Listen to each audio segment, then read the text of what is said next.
Bom dia, alunos. Vamos continuar então o assunto da aula passada, que foi sistema respiratório, né? Vocês vão encontrar esse assunto nas páginas 698 a 702 do seu livro texto. Então, na aula passada, nós vimos as vias respiratórias, que são as fossas nasais, a faringe, a laringe e também a traqueia. E hoje nós vamos continuar esse assunto falando sobre os brônquios. O corpo humano tem dois brônquios, o esquerdo e o direito, que se localizam logo abaixo da parte inferior da traqueia, no meio do tórax. São responsáveis por fazer a conexão da traqueia com os pulmões, conduzindo o ar para dentro dos pulmões. Os brônquios se dividem progressivamente em ramificações menores até atingirem um tamanho muito pequeno que recebe o nome de bronquíolos. Assim como a traqueia, eles são formados por anéis cartilaginosos que são revestidos por um epitélio ciliado que também produz muco. Aliás, em situações em que perdem a sua função protetora, os brônquios geralmente se estreitam e produzem mais inflamação e produzem catarro, e aí diminuem mais ainda o seu calibre e assim dificultam mais ainda a passagem do ar. Esse problema pode provocar tosse, chiado durante a respiração, também falta de ar e causar até mesmo insuficiência respiratória. Diversas doenças podem afetar os brônquios, como por exemplo a asma, em que os brônquios são bastante sensíveis e iniciam um processo inflamatório ao entrar em contato com micro-organismos ou substâncias estranhas, como por exemplo a poeira ou então grão de pólen. Ao se perceber qualquer sintoma, procure sempre a orientação de um médico. Nos pulmões, os brônquios se ramificam cada vez mais, formando um tubo cada vez mais fininhos, denominados bronquíolos. O conjunto ramificado de bronquíolos forma a chamada árvore brônquica. Esses pequenos tubos têm a principal função de transportar o ar dos brônquios até os alvéolos pulmonares, e esse processo é chamado de ventilação pulmonar. Os bronquíolos são formados principalmente por anéis cartilaginosos e também por fibras musculares. Todos esses tubos ramificados vão fornecer ar a uma rede difusa com cerca de 300 milhões de alvéolos pulmonares e dentro dos pulmões, né? E conforme a gente inspira, o ar oxigenado é puxado para os bronquíolos. Aí o gás carbônico que foi coletado pelos alvéolos é expelido dos pulmões quando a gente expira. Além disso, o ar continua sendo aquecido e filtrado também nessas estruturas para que chegue nas melhores condições possíveis nos alvéolos pulmonares. Outra importante função está relacionada à hematose. A hematose pulmonar, ou seja, a troca de gases que ocorre em nosso sistema respiratório. A hematose só acontece nos alvéolos pulmonares. As paredes internas dos bronquíolos também são revestidas por inúmeras projeções chamadas de cílios, cuja função é remover detritos e micróbios das vias aéreas. São também revestidas por células que secretam produtos e reduzem a tensão superficial dentro das vias aéreas, permitindo que se expandam durante a inspiração e evitam também que entre em colapso durante a expiração. Os pulmões humanos são dois órgãos esponjosos com aproximadamente 25 centímetros de altura e pesando mais ou menos 700 gramas, que ficam localizados no interior da caixa torácica. O pulmão direito é um pouco maior do que o esquerdo e está dividido em 3 partes, também chamadas de lóbulos. O pulmão esquerdo tem somente 2 lóbulos. Eles são envoltos por duas membranas denominadas pleuras. A pleura interna está aderida à superfície pulmonar, enquanto a pleura externa está aderida à parede da caixa torácica. E entre as duas pleuras há um espaço estreito que é preenchido por uma fina camada líquida. A tensão superficial desse líquido mantém unidas as duas pleuras, mas permite que elas deslizem uma sobre as outras durante os movimentos respiratórios. Como eu falei, os pulmões são revestidos por duas membranas semelhantes a um saco, denominada pleura. A pleura é uma fina camada membranosa formada por dois folhetos. A pleura parietal, que cobre a parte externa, e a pleura visceral, que faz a cobertura interna dos pulmões. Entre as duas há um espaço laminar denominado de cavidade pleural, que contém uma pequena quantidade de líquido que é lubrificante, que é secretado pelas túnicas, pelas próprias pleuras. Esse líquido reduz o atrito entre as pleuras, permitindo que elas deslizem facilmente uma sobre as outras durante o processo respiratório. Os alvéolos pulmonares. Bem, cada pulmão é constituído por aproximadamente 150 milhões de alvéolos pulmonares.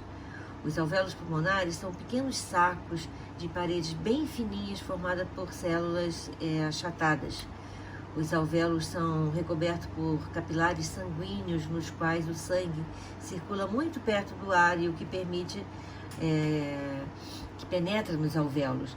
Essa proximidade permite que ocorra a difusão de gases entre o sangue e o ar. Ao chegar aos capilares alveolares, o sangue é rico em gás carbônico e pobre em oxigênio. Depois de passar pelos capilares dos alvéolos, o sangue se torna rico em oxigênio e pobre em gás carbônico. Esse processo é denominado hematose, que consiste na difusão de oxigênio do ar dos alvéolos para o sangue dos capilares. Simultaneamente, há a difusão de gás carbônico no sentido inverso. Uma curiosidade: se todos os alvéolos de um par de pulmões humanos fossem esticados e colocados lado a lado, sua superfície equivaleria à superfície de uma quadra de tênis. Enorme, né? E se todos os capilares que recobrem os alvéolos fossem ligados uns aos outros de forma linear, atingiríamos nada mais, nada menos do que 1.600 quilômetros de extensão.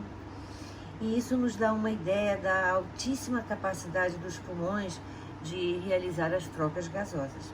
A hematose, então, é o processo em que o oxigênio presente no ar dos alvéolos se difunde para os capilares sanguíneos e penetra nas hemácias, onde vai se combinar com a hemoglobina.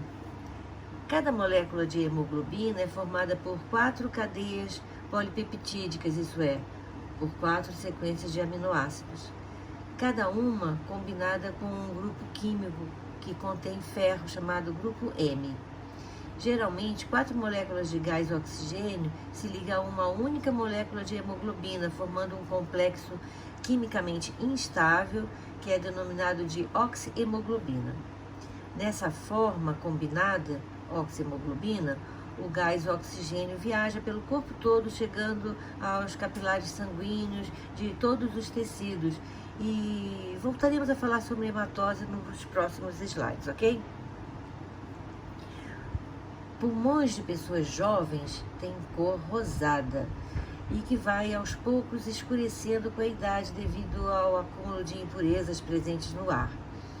Pulmões de fumantes são mais escuros do que os de não fumantes devido ao acúmulo de partículas de alcatrão e outras substâncias que estão contidas na fumaça do cigarro. O pulmão do fumante é como uma bucha vegetal que é rígida, e o do não fumante é como uma esponja de espuma que é altamente elástica. No entanto, depois que o indivíduo para de fumar, são essas células que crescem nos pulmões em substituição às células danificadas. Acredita-se que até 40% das células das pessoas que tenham abandonado o cigarro se assemelhavam às das que nunca tinham fumado.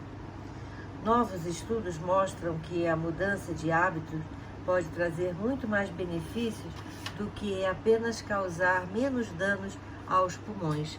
Os pesquisadores acreditam que isso também poderia permitir que células novas e saudáveis reabastecessem ativamente o revestimento das vias aéreas. Essa mudança na proporção das vias aéreas danificadas para células saudáveis pode ajudar inclusive na proteção contra o câncer de pulmão. Essa importante descoberta foi publicada recentemente na revista científica Nature, que revelou ainda que o mesmo efeito também foi observado em pacientes que fumaram um maço de cigarro por dia durante 40 anos antes da mudança de hábito. Mas é importante ressaltar que os pesquisadores se concentraram somente seus estudos nas vias respiratórias principais, não chegaram até os alvéolos pulmonares, e que os pesquisadores ainda precisam avaliar o quanto os pulmões são de fato recuperados em uma próxima etapa do projeto. Porém, já se sabe que nunca é tarde para parar de fumar, apesar de que o importante, o melhor, é nunca começar. Alguns problemas podem surgir no aparelho respiratório, por exemplo, a enfisema pulmonar. Ela é uma doença degenerativa que geralmente se desenvolve depois de muitos anos de agressão aos tecidos do pulmão devido ao cigarro e também a outras toxinas presentes no ar. O enfisema pulmonar, que é uma das formas de doença pulmonar obstrutiva crônica, é uma doença respiratória que não tem cura e seu tratamento é importante para reduzir os sintomas e reduzir a piora da doença, além de melhorar as condições de saúde e independência da pessoa doente. Já nos casos mais graves, pode ser necessário o uso de máscara de oxigênio por algumas horas ou até de forma contínua, assim como pode ser indicado a realização de uma cirurgia para redução do volume pulmonar ou até mesmo transplante de pulmão. O uso de medicamentos que dilatam as vias aéreas é a principal forma de tratamento do enfisema e geralmente é feito na forma daquelas bombinhas inalatórias, onde os medicamentos broncodilatadores podem ser combinados também com corticoides para facilitar o uso e a diminuição do número de doses, de vezes que se usa a bombinha. E também é indicado um tratamento de fisioterapia que inclui exercícios para fortalecer a musculatura do peitoral e melhorar a capacidade respiratória, lógico, né? Com exercícios para expansão pulmonar, alongamento dos músculos envolvidos nos movimentos respiratórios, conscientização da postura e da respiração correta, e tudo isso pode proporcionar uma melhor capacidade de realizar atividades do dia a dia. Mas como se desenvolve essa doença? Bem, o enfisema se caracteriza por um anormal e permanente alargamento dos espaços aéreos terminais, os alvéolos pulmonares, provocado pela destruição das suas paredes. E isso reduz a área de superfície dos pulmões e, consequentemente, a quantidade de oxigênio que atinge a circulação sanguínea. Além disso, essas características conduzem à perda da retração elástica pulmonar.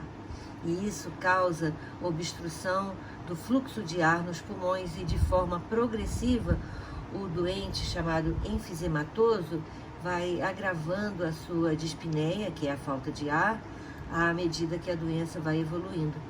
É uma doença que tem um risco genético, não é contagiosa e pode levar à morte. Outro problema que pode afetar o sistema respiratório é a pneumonia. Nesse caso, a inflamação nos alvéolos pulmonares, que podem ficar cheios de líquido e também de pus. Ela pode ser fatal para bebês, para crianças e também para pessoas com mais de 65 anos. A propagação pode se dar por gotículas respiratórias no ar, por tosse e também pelo espirro. e requer diagnóstico médico, e o tratamento vai depender do agente causador, que pode ser uma bactéria ou um vírus ou também um fungo, ou ainda por inalação de produtos tóxicos. A pneumonia pode ser adquirida pelo ar, pela saliva, por secreções, também por transfusões de sangue, ou no caso do inverno, também por mudanças bruscas de temperatura. Dentre as pessoas acometidas pelo Covid-19, 20% dos casos acabam precisando de internação porque desenvolvem sintomas de moderados a graves. E em casos de Covid, qualquer sintoma, mesmo que leve, de falta de ar, procure imediatamente um médico. Mas muitas vezes é necessário se fazer uma intubação. A intubação possibilita uma respiração artificial para o doente, né? E nós já falamos sobre isso na aula passada, lembram? Também temos o caso de rinite e de sinusite. A rinite se caracteriza por inflamação da mucosa do nariz e pode causar nariz entupido, redução no sentido do olfato, produção de secreção nasal, e também pode causar espirro, coceira no nariz e coriza. Já a rinite é uma inflamação nos seios da face, que são as cavidades existentes nos ossos da face. E ela pode causar dor na face, produção de secreção no nariz, pode causar tosse, pode causar febre e também dor na região da testa e entre os olhos. Outra doença é a asma. A asma é uma doença que se caracteriza pela diminuição do calibre dos brônquios e pode ter diversas causas, como alergias, por exemplo. Porém, existe um forte componente emocional no desencadeamento da crise asmática decorrente da contração espasmódica da musculatura lisa dos brônquios. A mucosa que reveste internamente esses condutores respiratórios se incha e passa a produzir mais secreção, o que contribui ainda mais para a diminuição do seu calibre. E essa obstrução pode causar sufocamento parcial com o aumento do esforço respiratório, o que prejudica a oxigenação do sangue. E em muitos casos graves pode ocorrer cianose, que é a coloração azul da pele provocada pelo acúmulo de gás carbônico no sangue. A asma causa tosse seca, um chiado no peito ao respirar, dificuldade para respirar, uma respiração rápida e curta, causa um desconforto torácico e também causa ansiedade, e que vai piorar a asma. Os sintomas pioram à noite e também nas primeiras horas da manhã, ou quando de exercícios físicos e quando da exposição a agentes alergênicos, a poluição ambiental e mudanças climáticas também. Estima-se no Brasil existam aproximadamente 20 milhões de pessoas que sofrem com asma. A asma não tem cura, mas tem um tratamento adequado, e com o tratamento adequado os sintomas podem melhorar e até mesmo desaparecer ao longo do tempo. Por isso é fundamental fazer o acompanhamento médico correto e constante. A maioria das pessoas com asma pode levar uma vida absolutamente normal. Só para terminar o assunto asma, existem alguns gatilhos, por exemplo, ácaros, fungos, grãos de pólen, animais de estimação, fezes de baratas, vírus, fumaça de cigarro, poluição ambiental e exposição ao frio e também ao ar seco. Novamente, eu falo, aos primeiros sintomas, procure um médico. Ventilação pulmonar é a renovação do ar contido na parede condutora da via respiratória de um modo espontâneo e por ação dos músculos respiratórios, os músculos intercostais e principalmente o diafragma, que é esse músculo que está representado aqui, que separa o tórax do abdômen e é exclusivo dos mamíferos. E isso acontece no ato de inspiração e também no ato de expiração. Vamos entender como acontecem os movimentos respiratórios. Como eu falei, o principal músculo responsável por esses movimentos é o diafragma. E esse músculo recebe um comando do sistema nervoso, e então ele se contrai. Reparem que aqui, quando o músculo se contrai, quando o diafragma se contrai, acontece o aumento do volume da caixa torácica e aí a pressão interna diminui e com isso há a possibilidade do ar entrar nos pulmões. Então acontece a inspiração. Aí o diafragma se relaxa e com isso acontece a diminuição do volume da caixa torácica, o que acarreta num aumento da pressão interna, que fica tão grande que o ar vai ter que sair. E aí nós vamos fazer a expiração. Então, nós concluímos que os movimentos respiratórios de inspiração e expiração são consequências dos movimentos dos músculos respiratórios e não a causa. E como é que nós provamos isso? Certamente vocês já passaram por isso ou já viram alguém passar quando se leva uma pancada muito forte na altura do diafragma, que algumas pessoas chamam de, entre aspas, boca do estômago, né? E o que acontece? A pessoa fica sem ar. E por que isso aconteceu? Porque, nesse caso, o diafragma, quando recebeu uma pancada, ele se contraiu, ele parou de se movimentar. Como qualquer músculo que se contrai depois de um choque mecânico, né? Aí, alunos, nem com muita vontade, nem com muita força, a pessoa vai conseguir alterar esse estado de contração. O diafragma terá que relaxar, e isso é involuntário. E só quando o diafragma relaxar é que a pessoa poderá voltar a respirar novamente.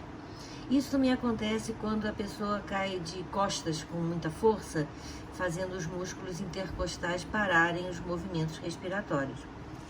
Numa luta, por exemplo, se o lutador receber um golpe muito forte nessa área, a luta simplesmente pode acabar, porque esse lutador ficará alguns momentos totalmente sem conseguir respirar, totalmente sem ar. Por exemplo, na capoeira tem um golpe denominado ponteira, que é um chute frontal que pode ser na boca do estômago, isso é, na região do diafragma. Nas décadas de 1980 e 1990, quando a capoeira estava numa época muito violenta, alguns praticantes chegaram a óbito após receberem esse tipo de golpe. Então, alunos, muito cuidado com essas brincadeirinhas de lutinha quando vocês não têm preparação de um profissional. Então, resumindo, a inspiração é possível quando a pressão alveolar é menor, do que a pressão do ar atmosférico. E a expiração só pode acontecer quando a pressão dentro do alvéolo pulmonar é maior do que a pressão do ar atmosférico. Cada movimento respiratório é composto por uma inspiração e uma expiração com a entrada e saída de ar e aproximadamente 0,5 litros de ar nos pulmões. O volume máximo de ar que pode ser inalado e exalado em uma respiração forçada é denominada capacidade vital. E é mais ou menos em torno de 4 a 5 litros para uma pessoa jovem e saudável. E mesmo quando nós forçamos uma expiração, ainda fica ar nos pulmões, que é chamado ar residual, que é cerca de 1,5 litro de ar. E isso acontece para evitar que os alvéolos se colapsem, se colem. E mais de 10.000 litros de ar entram e saem diariamente do nosso pulmão. E nesse período os pulmões absorvem mais ou menos de 450 a 500 litros de oxigênio e expelem cerca de 400 a 450 litros de gás carbônico. Então vejam os movimentos respiratórios.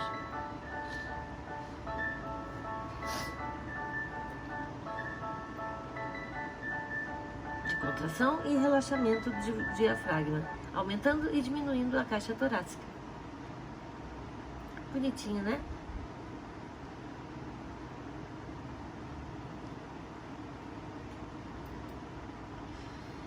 Nessa tabela, nós vemos a composição gasosa do ar inspirado e do ar expirado por uma pessoa. vejam que tem 79% de nitrogênio no ar inspirado e também 79% de nitrogênio no ar expirado. E isso a gente conclui que nós não absorvemos o nitrogênio atmosférico quando nós inspiramos.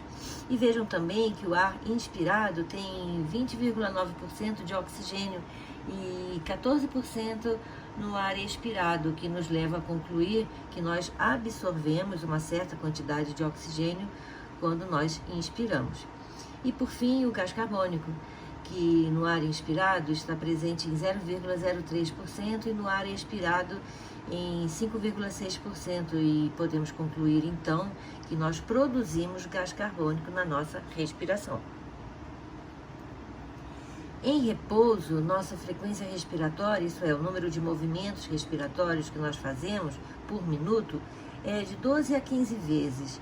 E isso até certo ponto, é voluntário. E o que significa isso? Que nós não controlamos totalmente os movimentos respiratórios. Nós podemos parar de respirar durante um certo tempo ou aumentar os movimentos respiratórios por vontade própria. Podemos. Entretanto, o sistema nervoso exerce sobre os movimentos respiratórios um controle que é involuntário, isso é, independente da nossa vontade. Depois de nós prendermos a respiração por algum tempo, nós somos forçados a voltar a respirar, mesmo contra a nossa vontade. E por que isso acontece? Porque os movimentos respiratórios são controlados pelo sistema nervoso. Os centros nervosos que controlam a respiração se localizam no bulbo encefálico e também na medula espinhal. Em condições de repouso, o nosso sistema nervoso produz aproximadamente a cada 5 segundos impulsos nervosos que estimulam a contração da musculatura torácica e também do diafragma, e nos fazendo voltar a respirar. Quando nos exercitamos, as células musculares aumentam a taxa de respiração celular e assim liberam mais gás carbônico. E aí esse gás se combina com a água e origina o ácido carbônico, e o que torna o sangue mais ácido. E o aumento da acidez sanguínea é detectado pelo sistema nervoso, que aumenta a estimulação dos músculos respiratórios com o aumento da frequência respiratória. Então, também se houver diminuição por um longo tempo de concentração de oxigênio no sangue, a frequência respiratória também vai aumentar. Essa diminuição de oxigênio é detectada por receptores químicos localizados nas paredes das artérias carótidas, que mandam mensagens para o sistema nervoso e assim elevando a frequência respiratória. O fenômeno que ocorre a nível de alvéolos pulmonares e consiste na passagem de oxigênio dos alvéolos para o sangue e passagem de gás carbônico do sangue para os alvéolos, transformando o sangue venoso, que chega aos capilares dos alvéolos, em sangue arterial, que vai deixar os alvéolos em direção ao coração, é chamado de hematose, como nós já falamos. E como acontece o transporte de oxigênio pelo sangue arterial? Bem, estima-se que haja mais ou menos 250 milhões de moléculas de hemoglobina em cada hemácia. Portanto, cada uma dessas células transporta nada mais, nada menos que 1 bilhão de moléculas de oxigênio na forma de oxihemoglobina. Nos tecidos, o oxigênio se dissocia da hemoglobina e se difunde no fluido intercelular. Aí as células absorvem o oxigênio e vão utilizá-lo na respiração celular, que acontece nas mitocôndrias. A oxihemoglobina é, portanto, um composto muito instável e de fácil dissociação, portanto. E o transporte de CO2, como é que acontece? As moléculas de gás carbônico originadas na respiração celular se difundem também para o líquido que banha as células e aí são absorvidas pelos capilares sanguíneos. Mais ou menos de 5 a 7% do gás carbônico permanece dissolvido no plasma. Outros 23% se associam a grupos amina da própria hemoglobina, formando a carbohemoglobina. Porém, a maior parte do gás carbônico proveniente do metabolismo celular reage com a água no interior das hemácias, formando o ácido carbônico, H2CO3, que rapidamente se dissocia em íons H+, e íons bicarbonato, HCO3-. Essa reação é catalisada, isso é, acelerada por uma enzima chamada anidrase carbônica.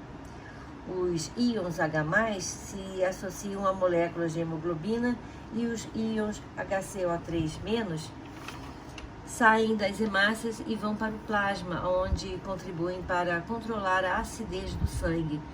E esta reação está representada pela equação presente no slide. Então, gás carbônico mais água, catabolizada pela anidrase carbônica, que é essa enzima, né? Produz íons H+, mais HCO3- mais cloro. Entretanto, há um composto muito estável que a hemoglobina pode formar, que é quando ela se combina com o monóxido de carbono, que é o CO, formando a carboxihemoglobina. O CO é um gás sem cheiro, que é resultado da combustão incompleta de substâncias orgânicas. A combinação do monóxido de carbono com a hemoglobina inutiliza de forma irreversível as moléculas dessa substância para o transporte de oxigênio. Assim, a inspiração de monóxido de carbono pode levar à morte do indivíduo por asfixia. Uma fonte de monóxido de carbono é a combustão do cigarro e também ele é expelido pelo escapamento de veículos motores não regulados. Por isso, não se deve deixar carros ligados em ambientes fechados, como garagens e túneis, por exemplo, porque muitas mortes já aconteceram em consequências desse ato. Vamos ver agora fatores que contribuem para a liberação de oxigênio nos tecidos. São fatores que contribuem para esta liberação: a baixa pressão de O2 e a grande acidez local devido à alta concentração de gás carbônico. A capacidade da hemoglobina de se ligar e se desligar das moléculas de oxigênio depende da pressão de oxigênio e também do grau de acidez, isso é, do pH local. A maior acidez do meio, pH com valores menores, reduz a afinidade da hemoglobina pelo oxigênio. Como nós já vimos, a maior concentração de gás carbônico leva a maior acidez e, portanto, quanto maior a pressão de gás carbônico no local, menor será a capacidade da hemoglobina de se ligar ao oxigênio. Assim, então, dois fatores contribuem para a liberação de oxigênio nos tecidos. A baixa pressão de oxigênio e a outra, a grande acidez local devida à alta concentração de ácido carbônico que se forma pela combinação de água com gás carbônico que é liberado pelas células após a respiração celular. Vamos então analisar esse gráfico que demonstra a curva de dissociação de oxigênio em 3 pHs diferentes, 7,2, 7,4 e 7,6, respectivamente, em vermelho, em lilás e em verde. Em pH 7,4, o que acontece nos pulmões, a hemoglobina se encontra com saturação de oxigênio na ordem de 98%, e nos tecidos em repouso a saturação cai para 70%, ou seja, 28% do oxigênio liberado pela hemoglobina. Já em tecidos com grande atividade metabólica, em que as células mantêm taxas elevadas de respiração celular, acontece um alto consumo de oxigênio que faz a pressão do oxigênio baixar para 12 milímetros de mercúrio e o pH ficar mais ácido devido a mais quantidade de ácido carbônico. A saturação da hemoglobina cai para mais ou menos 8%. E isso quer dizer que cerca de 90% do oxigênio captado pelas hemácias nos pulmões é liberado nessas condições de alta atividade metabólica. Durante o metabolismo normal, a saturação da hemoglobina é de mais ou menos 72%. Isso quer dizer que cerca de 26% do oxigênio transportado pelas hemácias não é liberado da hemoglobina em condições de repouso. Então podemos concluir que a reserva de oxigênio presente nas hemácias, ao passar do repouso para a atividade metabólica, é de 64%, que é 72% menos 8%. Esses dois gráficos comparam as curvas de dissociação do oxigênio em hemoglobina de adulto, hemoglobina fetal e mioglobina. A mioglobina está presente nas fibras musculares e onde ela atua como reservatório de oxigênio.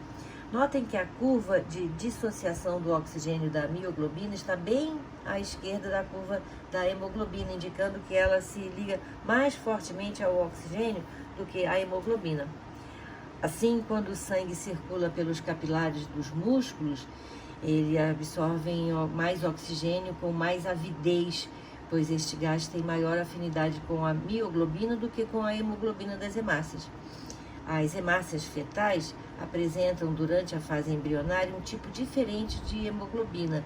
A presença de hemoglobina com a maior afinidade de oxigênio nos fetos dos mamíferos placentários como nós, contribuiu para tornar mais eficiente a passagem de gás oxigênio do sangue da mãe para o sangue do feto através da placenta. A partir do final da vida fetal, essa hemoglobina passa a ser produzida cada vez menos à medida que a produção de hemoglobina da forma adulta aumenta, o que se completa no início da infância. Bem, alunos, terminamos o assunto sistema respiratório. Nosso próximo assunto será o sistema urinário, que é também chamado de sistema excretor. Então, até a próxima, ok?